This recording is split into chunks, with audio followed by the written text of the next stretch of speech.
네, 여러분 반갑습니다. 왓베이TV 김정석입니다. 오늘 제가 리뷰를 준비한 영상은 제가 직접 사비로 구매한 뉴발란스 프레시폼 574 TPU 몰드화 야구화입니다. 그래서 기본적으로 여러분들이 아시는 포인트화입니다. 그래서 저도 이제 4인 야구를 하고 있기 때문에 일단 징 착용을 할 수 있는 구장이 없습니다. 그래서 저는 부득이하게 클리어트를 주문을 하고 싶었으나 어쩔 수 없이 제가 실 착용을 하기 위해서 보이시는 몰드화를 주문을 했습니다. 그래서 되게 따끈따끈한 신상이고요.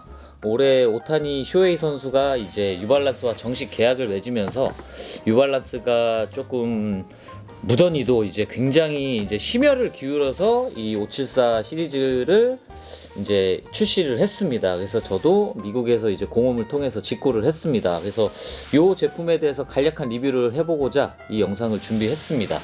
그래서 색상 자체는 이제 우리가 알고 있는 그 뉴발란스 특유의 쿨그레이 컬러하고 시멘트 컬러가 섞인 약간 샤크 스킨이라고 하더라고요, 뉴발란스는. 그래서 기본적인 그런 컬러 톤으로 신발이 제작이 됐습니다. 그래서 일반적인 징 스파이크는 네이비 컬러하고 지금 보이시는 이 두 가지 컬러로 출시가 됐지만 이제 저는 이 그레이 컬러가 뉴발란스를 상징하는 색상이기 때문에 지금 제가 이제 뛰고 있는 팀의 유니폼 색상과는 조금 상반되지만 보통 이제 어웨이 컬러를 많이들 이제 회색 유니폼들을 많이 착용하는 팀들도 있죠. 근데 저는 아쉽게도 회색 유니폼을 착용하고 있는 팀이 없기 때문에 다소 유니폼 컬러하고는 약간 매칭이 되지는 않겠지만 그래도 올 시즌 한 시즌 동안 이 스파이크를 한번 착용을 해보고 한번 경기를 뛰어보고자 합니다. 그래서 지금 외관적인 디자인 요소를 보면 일단 574라는 신발 자체가 일반 라이프 스타일을 표방하는 운동화를 기반으로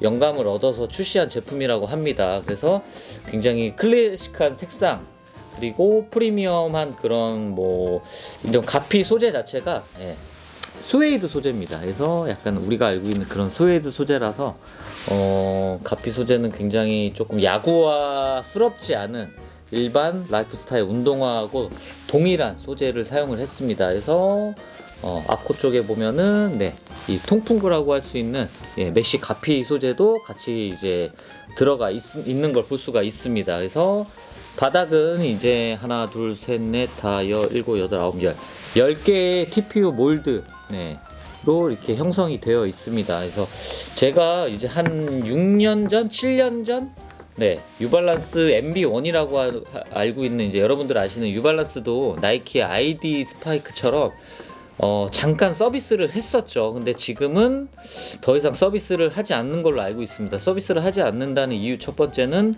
그렇게 수요가 많이 없었을 뿐더러 뉴발란스 야구화는 이미 기성 제품들도 많이들 이제 찾고 구매를 많이 하기 때문에 이런 오도화 같지 않은 이런 신발들이 크게 나이키에 비해서 이렇게 이슈몰이를 하지 못했던 걸로 저는 판단이 듭니다. 그래서 저는 5, 6년 전부터 뉴발란스 MB1이 생겼을 때 이렇게 직접 MB1을 주문을 해서 제 이제 여기 백넘버라든지 이런 것도 직접 한번 착용을 해봤는데 이전의 모델하고 좀 다른 점은 일단 지금 뉴발란스 기성 제품이 버전 6까지 출시한 걸로 알고 있습니다. 근데 뉴발란스는 여러분들이 아시겠지만은 3000 시리즈가 있고 4040 시리즈가 있습니다. 그래서 두 가지의 라인업으로 구성이 되고 로우 컷이냐 미드 컷이냐에 따라서 L3000, M3000, L4040, M4040, 요런 라인업 형태로 이루어져 있고, 이 밖에 클리어트 외에도 이제 터프화 시리즈도 굉장히 많이 출시하고 있습니다. 그래서 국내에도 뉴발란스 코리아에서 국내 야구 선수들을 통해서 많이 이제 스폰을 하고 있고 후원을 하고 있으면서 올 한해도 유난히 뉴발란스의 제품을 착용하는 선수가 굉장히 특히 야구화를 착용하는 선수가 굉장히 많이 분포하고 있습니다. 그래서 제가 아는 바로는 양현종 선수를 필두로 해서 두산 베어스 정철원 선수 각 구단에 외국인 선수뿐만 아니라 굉장히 후원을 많이 해주는 브랜드로 알고 있습니다. 근데 이게 사실 지속성으로 가느냐의 문제 차이도 있지만 결국에는 뉴발란스는 신발을 파는 회사의 주력이기 때문에 야구용품으로는 굉장히 좀 뭐랄까 좀 미국 시장을 겨냥해서는 선수들을 통해서 제품들을 많이 이제 프로모 제품들을 많이 만들어서 선수들에게 지급은 하지만 판매로 이어지기까지는 굉장히 좀 시간이 좀 더디기도 하고 일단은 주력 자체가 신발이기도 하고 뭐 린도어 선수나 오타니 선수를 통해서 올해는 뭐 어페럴 쪽도 많이 이제 출시를 하고 제가 이제 어제 기사를 봤는데 오타니 선수는 올 여름에 오타니 선수가 실제 지금 착용하고 있는 뉴발란스 글러브도 출시를 앞두고 있다고 합니다. 그래서 아직 뭐 출시 발매 예정가는 알 수는 없지만 굉장히 좀 뭐랄까 야구 글러브로서 처음으로 뭐 그런 좀 약간 리셋가가 형성이 될 글러브로 저는 생각이 들기 때문에 굉장히 이 이제 오타니 선수의 글러브를 구매하기는 진짜 하늘의 별 따기일 거라고 생각이 듭니다. 네. 그래서 기존에 있는 모델하고 지금 574 몰드화하고 이것도 제가 이제 MB1 오더 낸 것도 TPO 몰드화입니다. 그래서 이제 뉴발란스의 그런 이미지가 굉장히 여러분들이 뉴발란스 야구화를 착용을 해보고 착화를 해보시면 아시겠지만 굉장히 그런 일반적인 라이프 스타일의 운동화처럼 굉장히 편하다라는 신발의 이미지가 강합니다. 근데 역으로 일본 브랜드하고 비교를 하자면 일본 브랜드는 태생적으로 이제 신발의 외형적을 떠나서 이제 신발의 아웃솔이라고 할 수 있는 이런 바닥의 형태가 굉장히 다양하죠. 근데 미국 브랜드들의 이런 운동화의 형태는 대부분 몰드화냐 아니면 그냥 일체형 징이냐 사실 두 가지로 부류로 나눌 수가 있습니다. 그래서 일본 브랜드는 가죽창도 또 하나의 이제 아웃솔의 형태를 띠기 때문에 굉장히 딱딱한 신발, 네, 야구화는 조금 그런 타구에도 좀 대응이 돼야 되기 때문에 굉장히 착화감이 뭔가 쿠셔닝이 없는 그런 제품들이 일본형에 가깝다면 미국형 스파이크들은 굉장히 그런 미드솔에 굉장히 강점을 보이고 있죠. 그래서 뉴발란스도 이제 몇 년 전부터는 이제 이 후레시폼이라고 하는 이 중창의 이제 기능을 야구화에 더해서 굉장히 착용을 해보면 조금 푹신푹신한 느낌이 있습니다. 그래서 이 부분을 굉장히 싫어하시는 분들은 당연히 미국형 스파이크가 굉장히 안 어울리다라기보다는 뭐 플레이할 때 조금 그게 좀 이질감이 든다라고 생각이 들 수도 있어서 이 점은 꼭 한번 유념하셔서 나는 좀 편하고 좀 약간 그냥 운동화 신는 느낌이야 라고 생각하면은 이제 이 뉴발란스의 스파이크나 나이키 스파이크를 선택하면 되는 것이고, 나이키는 당연히 이제 에어라는 이런 이제 중창이 있죠. 네. 그래서 굉장히 예전부터 뭐 주메어도 들어가 있고 나이키 에어맥스, 그 다음에 뭐 다양한 그런 미드솔의 형태를 띠기도 하지만 뉴발란스는 야구화는 이제 이 후레쉬폼이라는 소재가 당분간은 계속 현행대로 유지가 될 것으로 생각이 듭니다. 네. 그래서 굉장히 가볍습니다. 무게도 한번 재볼까요? 네. 일단 제가 발 사이즈가 270 사이즈입니다. 네. 70 사이즈이기 때문에 일단은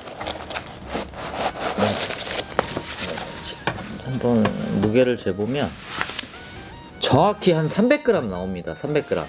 네, 300g이 나와서 300g 정도면은 굉장히 가볍다고 볼 수 있죠. 근데 일본의 그런 수지창이 있는 아식스 같은 브랜드들도 지금 이 뉴발란스의 스파이크보다 훨씬 가볍습니다. 한 200g대 후반의 스파이크도 있습니다. 네. 근데 저는 오늘 이렇게 처음 받아본 느낌은 일단은 슈 레이스 자체도 좀 얇습니다. 예. 그래서 일반 운동화의 레이스와 같이 공유를 하는 것 같고요. 그러니까 야구화와 일반 운동화의 차이점이라고 볼 수 있는 거는 이제 가장 큰 게 이 아웃솔이라는 부분인 거죠. 그래서 저는 몇 년 전부터 조금 뉴발란스가 이제 불만인 게, 블로그에도 많이 썰을 풀었지만 이게 외형적인 모습은 굉장히 좀 아이코닉한데 이 바닥의 형태의 이런 솔은 굉장히 조금 올드합니다. 예, 사실 이게 뭐 기능적인 차이는 없겠지만 굉장히 올드하기 때문에 조금 좀 트렌디하진 않아요. 네. 그래서 기존에 있는 이런 TPO 창도 거의 크게 변함이 없습니다. 예. 모양만 살짝 변경을 줬는데 제가 한 6년 7년을 이 인조잔디에서 야구를 했는데 굉장히 많이 달아 있습니다. 네. 달아 있어도 저는 이게 아직도 아끼는 신발 중에 하나여서 굉장히 제가 이 MB1 이제 오더 스파이크를 되게 좋아합니다. 그래서 오히려 저는 디자인 자체로는 구형 디자인이 훨씬 좋습니다. 네. 브랜드 디자인이 되게 이런 인솔의 부분도 굉장히 좀 뭐랄까 좀 이제 양말 이제 미끌림이 없는 이런 지지력이라든지 견인력을 극대화한 이런 인솔도 넣는데 이 뭐 이번에 574 이 후레시폼 야구화 자체는 진짜 그냥 일반 운동화에 인솔을 넣습니다.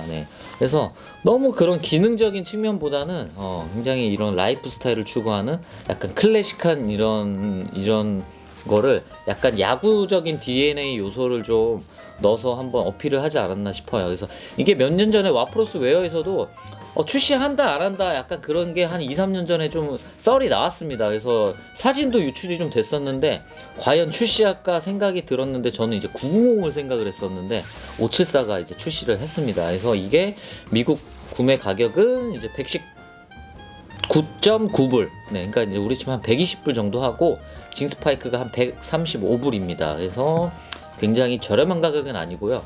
국내에서 정발은 하지 않았습니다. 그래서 국내 유발란스 코리아에서도 출시할 예정은 없을 것으로 생각이 들어요. 그래서 여러분들이 유발란스 야구화, 특히 뭐 징 스파이크가 아닌 이런 몰드 형태의 스파이크를 찾는 분들이라면 사실 일반적인 TPO보다는 콤프를 더 많이 선호를 할 것으로 저는 생각이 드는데 콤프 자체도 가격대가 너무 높게 형성되어 있고 우리가 이제 사인 야구의 대부분이 이제 인조잔디가 많다 보니까 콤프화가 오히려 그 접지력에서는 굉장히 우수하다고 합니다.